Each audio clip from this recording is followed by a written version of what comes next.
Welcome to the Long Thread podcast about spinning, stitching, and weaving by hand. This series is sponsored by Long Thread Media, publishers of Spin-Off, Piecework, and Handwoven magazines. Find us online and subscribe at longthreadmedia.com. I'm your host, co-founder Ann Marrow. In this episode, Linda Ligon interviews weaver and author Deborah Chandler. Linda will introduce Deborah, but in case you're not familiar with Linda Ligon's name, you're definitely familiar with her work.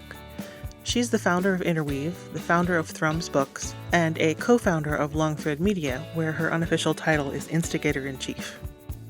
Hi, I'm Linda Ligon, and I'm here in the Long Thread Media home office on my dining room table, visiting with Deborah Chandler.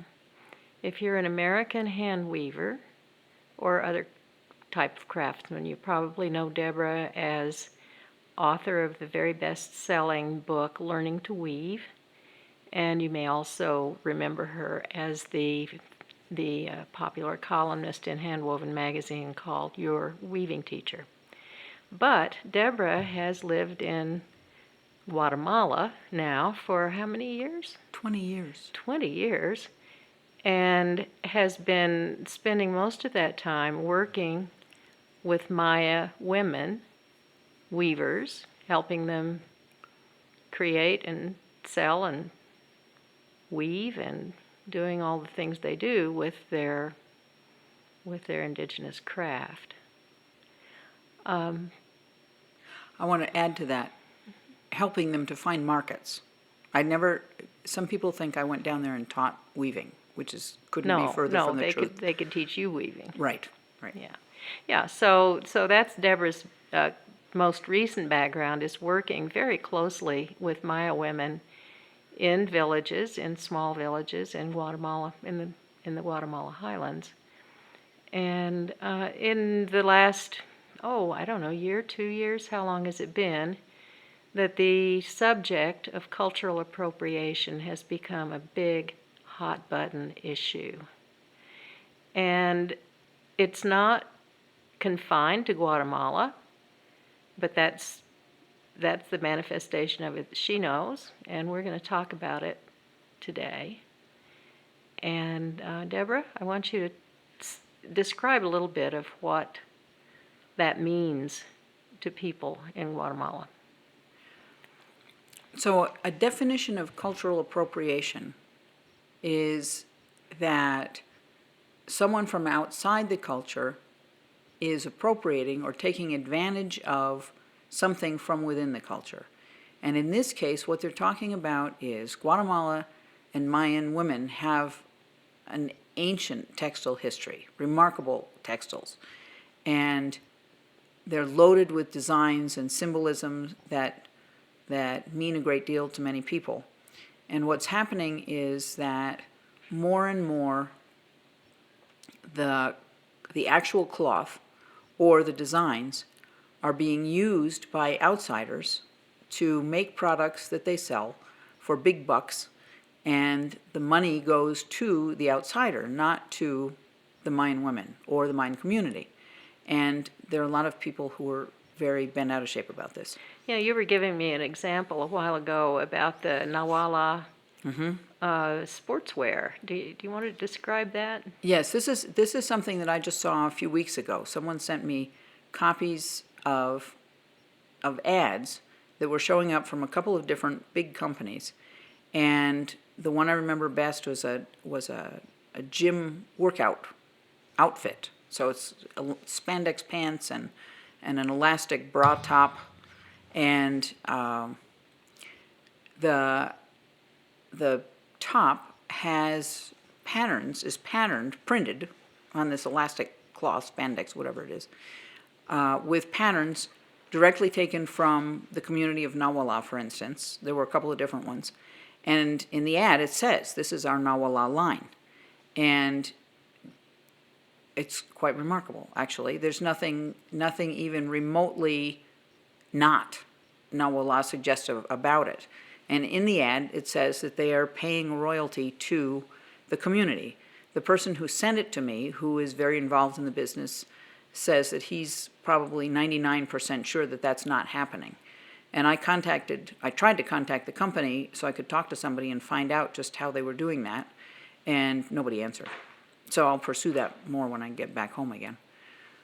But it's the most extreme example. What's set this all off more is that there are people going around the highland areas to rural communities where women are desperate for cash, and they're buying their old used huipils, if they're in any kind of, huipils are the women's tops that are hand woven and hand embroidered, and people are buying these tops for very little money because the women are so strapped for cash that they sell them for pennies, and then they take them and they make them into bags or shoes or backpacks or garments or something, but they cut them up and make them into other products, which then sell for maybe $1,500 because they're so beautiful.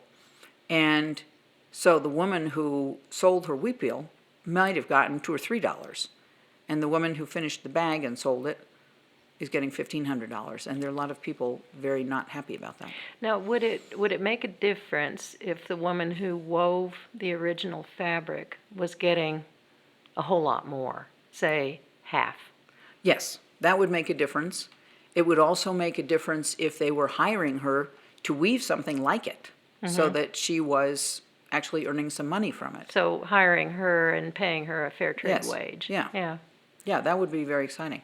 And the problem, of course, is that the people using these say, well, we can't afford to use new cloth because it would make the product too expensive and nobody would buy it. And as if you know. $1,500 for a bag wasn't too expensive. Yes, Yeah. well, yes. Yeah. Okay. And so that's one issue, is the money thing. Another is that when someone, not if this is happening, there are a lot of shoes that are available, not only in Guatemalan fabrics now, but cloth shoes are very in, with designs of cloth from many places, and Yeah. many are being made with Mayan textiles. And there are people who don't like that because a shoe is too lowly and it's insulting to the tradition of this sacred cloth. Now, some of the cloth that's being used is just yardage. There's not a sacred factor Yeah. to it. But there are spectacularly beautiful boots that are knee-high boots that have what used to be a huipil all down the leg. And they're gorgeous, and they cost a lot of money. But there are people who are highly offended by that. And those are Maya people who are offended. Yes, yes. Yeah. Well, understandably so. It is. But there are other Mayan people who are selling, I mean, not all used huipils came from a bad source. Some are women who wanted to sell their huipils because they want to make another one or they need the money, and they have enough. And they are selling them at reasonable prices. The problem is that you, as a buyer, I as a buyer, going to the market, and even I, having been there 20 years and I have a good idea what I'm looking at, I can't tell where this came from. I can't tell if it was woven specifically for this, if it's new and was paid fairly for. If it's really old and ratty, it's not going to show up in these expensive bags. It turns into something else. But I don't know whether it came from a woman who sold it for $3, or if it came from a woman who sold it for $50, or if it was made specifically for this. Looking at it, I can't tell that. Well, yeah, there would be no way to know. No. So, well, I can ask a lot of questions. And I think there's value in asking the questions. And any of you who are shopping in the market there and wondering where it came from, it's good to ask just because it makes people aware. Even if you get a completely fake answer, it's good to be asking the question. So you mentioned fake answer. Is there, it seems like there's a lot of questionable Misinformation? misinformation, that's Yes. the word. Good. Yes. Yeah, around this whole subject. Absolutely, at all levels. So, on the one extreme is a spandex top that claims to be paying the community, which is highly unlikely, but I won't say it's not possible. At the other extreme are the people who are most passionate about this, the most energetic activists, who are saying things that aren't true also. And For example. for example, they're telling women who wear the now printed huipils, which is a different issue but related, that those huipils will give them cancer. Or they're saying Museu Ixchel, which is the textile museum Mayan textile museum built specifically to honor, respect, and preserve Mayan textiles, they're saying they shouldn't even exist because they are putting out information without asking for permission, and that they're teaching weaving to people who shouldn't be allowed to know how to weave because that's stealing the traditions, and completely ignoring the fact that there are a great many Mayan people working with the museum and who are happy to be working with the museum. And it's just very So it sounds Sad. like there's just a lot of heat and yes. and contention on all sides. On of all this. sides. It's not a simple issue, is it? It's not. It's hugely complex, and I never knew what a middle of the roader I was until all of this came up. And what I've always loved about weaving is that it's peaceful, it doesn't require electricity, everybody likes each other, and to suddenly be in the middle of a battlefield is exhausting to me. Because there are no right answers. There may be a few wrong answers, but there's no one way to see this, as I see it. I think that the only way it's going to be resolved, if ever, is through some kind of coming together in communication and cooperation and understanding each other's position. A lot of the attention to this began when the women who are the most passionate in favor, against cultural appropriation, presented a law to Congress. The lead woman in this is a law student. Presented to the Guatemalan To the Congress. Guatemalan Congress, Yeah. presented to the Guatemalan Congress a law that they wanted to have passed that would grant, first of all, copyright regulations, basically. I mean, it's not worded that way, but copyright rules protecting all of their designs, and saying that anybody who wanted to create any product using any of the Mayan designs would have to go to the community. Each community in Guatemala used to have its own particular design. This is not as true now as it used to be, but you could look at a huipil and know what town it came from by how it was woven. And so their idea was that whatever pattern you want to use, you've got to go to the community it came from, ask their permission, get the permission, and pay a royalty that will then go to the entire community of weavers. There are so many things about that idea that are not workable that it would take 10 minutes just to describe all that. But and as far as I know, it got presented a year or two ago, and it hasn't really gone anywhere because their Congress is as tangled up as our Congress for the same reasons. But there really isn't a way that you could pay the entire community. And the other thing is, some symbols are used in many different communities. So then you go to every single community, whoever used that symbol, and ask them, and there aren't committees, and who's going to make the decision and all that stuff. There are a lot of symbols that are used in Mayan weaving and also in Lithuanian weaving and in, Absolutely. Yeah, And Southeast Asian. And yeah, that 8-pointed star. I mean, it's all over the world. yeah. So Yeah. who gets to have that? Right. I have a textile somebody brought me from the Himalayas someplace. It's gorgeous. And except for the fact that it's silk, it could be a Guatemalan textile. But it's silk, so it's not. Yeah.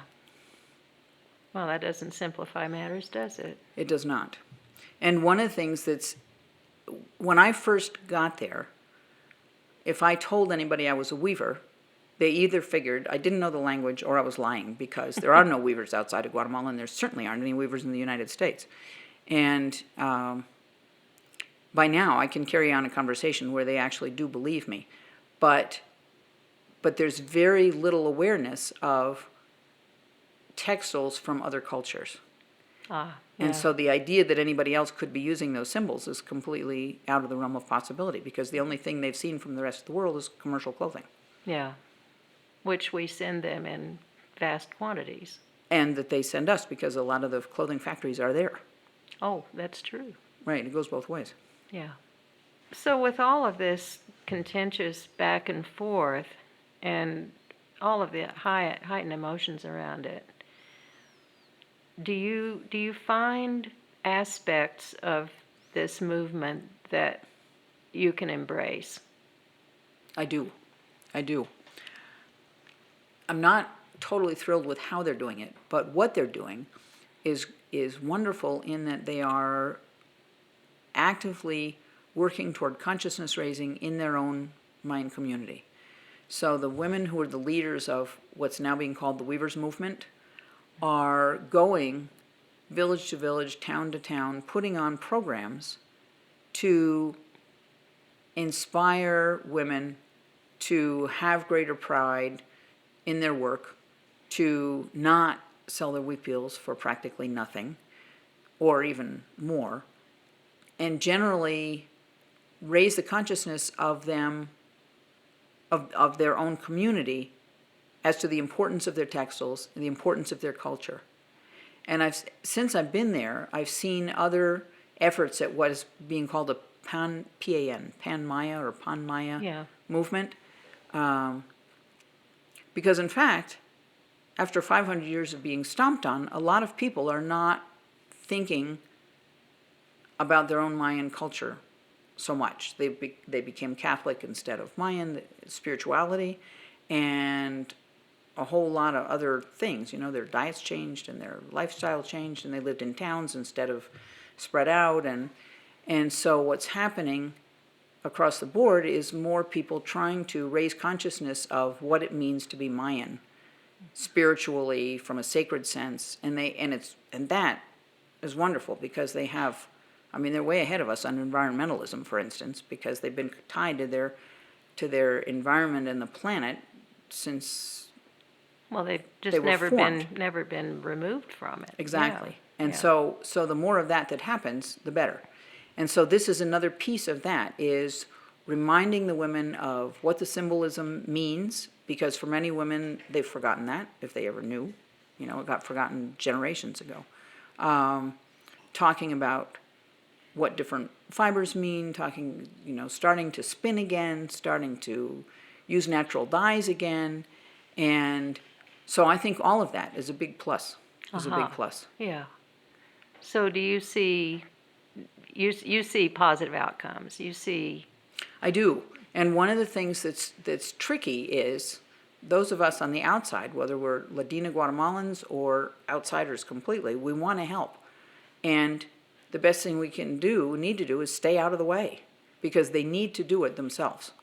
And there may be sideways support we can give. But what I've told people is there was a great scene in the movie Gandhi years ago when the British priest, I think, comes to Gandhi and he says, Gandhi's in jail at this point, and he says, okay, I'm ready, what do you want me to do? And he says, go home. We have to do this ourselves. And it's heartbreaking to us who really care. Yeah. But I think it has to be them. And I think we can be supportive on the outside, and obviously, I mean, in India too, there had to be a lot of support from the outside to make the changes. And I think that what we can do is work on those people who are making spandex nawalabras and say, maybe that's not the best way to do this. No. Yeah, no, I like that notion of getting out of the way and letting what's really an astonishingly rich and beautiful textile tradition find itself grow and find itself in the world. Yes. Yeah. Yes. Yeah. Well, interesting. And things will continue to happen. It's an unfolding story. Absolutely. And, I think, your insights help us think about that. So thank you. You're welcome. My pleasure.